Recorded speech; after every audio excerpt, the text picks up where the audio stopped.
الحمد لله رب العالمين الرحمن الرحيم مالك يوم الدين۔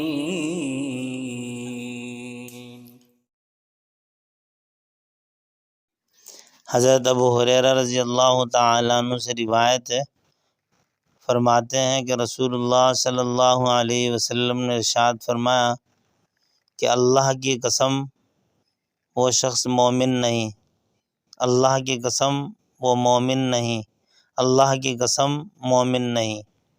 3 مرتبہ یہ ارشاد فرمایا تو صحابہ کرام رضوان اللہ تعالی علیہم اجمعین نے عرض کیا کہ اللہ کے رسول کون ہے جو مومن نہیں؟ آپ علیہ السلام نے ارشاد فرمایا کہ وہ شخص جس کی ایذا رسانیوں سے، جس کے شرور سے، شر سے اس کا پڑوسی محفوظ نہ ہو۔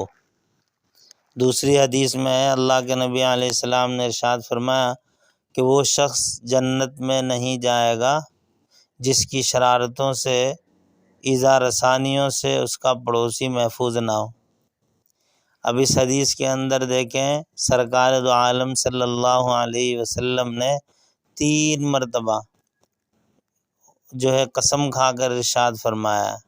ایک تو قسم کھانے والے کون ہیں؟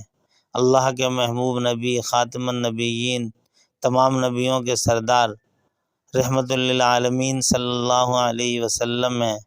پھر اوپر سے 3 مرتبہ قسم کھا رہے ہیں، اور قسم کھا کر بھی کیا ارشاد فرما رہے ہیں کہ وہ شخص مومن نہیں ہے، مومن نہیں ہے، مومن نہیں ہے۔ یہ بعض اوقات اللہ کے نبی علیہ السلام اس طرح ارشاد فرماتے تھے تاکہ سننے والا متوجہ ہو جائے، اس طرف غور کرے، دھیان اس کا اس طرف ہو جائے، یکسو ہو کر بات کو سن لے۔ تو اللہ کے نبی نے جب یہ کہا تو ظاہر ہے لوگ متوجہ ہوئے اور حیران ہو کر پوچھنے لگے اور پریشان ہوئے کہ یہ کون ہے شخص جو اللہ کے نبی اتنی تاکید سے فرما رہے ہیں کہ مومن نہیں ہے۔ تو آپ نے ارشاد فرمایا کہ جو پڑوسیوں کو تکلیف دیتا ہو، جس کی وجہ سے پڑوسی پریشان ہو۔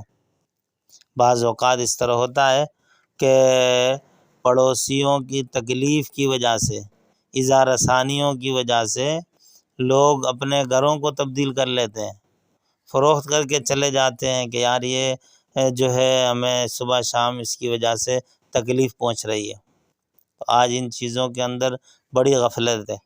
حقوق اللہ تو جیسے تیسے ہم کر ہی لیتے ہیں، نماز، روزہ، زکوٰۃ، یہ تو اپنی ذات کا معاملہ ہے اللہ کے ساتھ، اللہ کی مرضی، عبادات قبول کریں، گرفت کریں، معاف کریں، اللہ جو چاہیں کریں۔ حقوق العباد کے ساتھ جو معاملہ ہے، اللہ کے نبی نے فرمایا کہ اللہ بھی معاف نہیں فرماتے جب تک کہ وہ شخص معاف نہ کر دے جس کا حق ہے، جس کے ساتھ ظلم ہوا ہے۔ تو بعض لوگ اس طرح پڑوسیوں سے تکلیف میں ہوتے ہیں۔ کچھ دن پہلے ایک شخص میرے پاس آیا، کہا کہ امام صاحب فلاں جگہ میں رہتا ہوں، پڑوس سے اتنا پانی آتا ہے، ہر روز پورے ہمارے گھر میں پانی پانی ہو جاتا ہے، تکلیف ہے، پریشانی میں ہوں، سمجھا سمجھا کے تھک گیا ہوں۔ کبھی کہتے ہیں کل ٹھیک کرا دوں گا، کبھی کہتے ہیں مستری نہیں ہے، کبھی کہتے ہیں کرا لیں گے، یعنی اس کو بہت ہلکے میں لے لیتے ہیں، اس کو بالکل معمولی بات سمجھتے ہیں کہ پڑوس والے کو تکلیف پہنچ رہی ہے تو کیا ہوا۔ بعض تو ایسے ناسمجھ ہیں کہ وہ پڑوس والوں پر چودراہٹ قائم کرنا چاہتے ہیں کہ جی ہم ان سے ذرا بڑے بن کر رہیں۔ تو میرے دوستو ایسا نہ ہو۔ ہر وہ چیز جس سے پڑوسی کو تکلیف پہنچتی ہے، زور زور سے کوئی کیسٹ لگا دی، یا اسی کیونکہ وہاں کوئی بیمار ہوگا، کوئی بزرگ ہوں گے، پریشانی ہوگی، تکلیف ہوگی، تو یہ ایذا کے اندر آ جاتا ہے۔ اور اسی طریقے سے بعض اوقات ایسا بھی ہوتا ہے کہ اپنے گھر کا کچرا کہیں سامنے دوسرے پڑوسی کے گھر کے پاس لے جا کے رکھ دیا، یہ تکلیف کا باعث ہے۔ اور بعض مرتبہ یہ چیزیں ہو جاتی ہیں کہ گاڑی ایسی دروازے کے بالکل سامنے کھڑی کر دی، اب وہ بیچارے نہ آ سکتے ہیں نہ جا سکتے ہیں، پریشانی کے اندر ہیں۔ تو میرے دوستو ان چیزوں کو بھی ہم دیکھیں، یہ چھوٹی چیزیں نہیں ہیں۔ اللہ کے نبی نے اس پر جنت اور جہنم کا جو ہے وہ رکھا ہے کہ جنت اور جہنم کا فیصلہ اس پر ہوتا ہے۔ پڑوسی تکلیف میں ہے، جہنم کا فیصلہ ہوگا، پڑوسی راحت میں ہے، اللہ جل شانہ جنت عطا فرمائیں گے۔ اور سب سے سخت وعید دیکھیں، ایک حدیث میں اللہ کے نبی نے فرمایا، جس نے پڑوسی کو ایذا اور تکلیف دی اس نے مجھ نبی کو محمد کو تکلیف دی، اور جس نے مجھے تکلیف پہنچائی ظاہر ہے اس نے اللہ کی نافرمانی کی، اللہ کو ناراض کیا۔ تو اس کی گرفت میں کوئی شک ہے؟ جو اللہ کو اور اللہ کے نبی کو ناراض کرتا ہے تو اس کا پھر نجات کا ٹھکانہ کیا ہوگا؟ اللہ پاک ہمیں ان باتوں کو سمجھنے اور عمل کی توفیق عطا فرمائے۔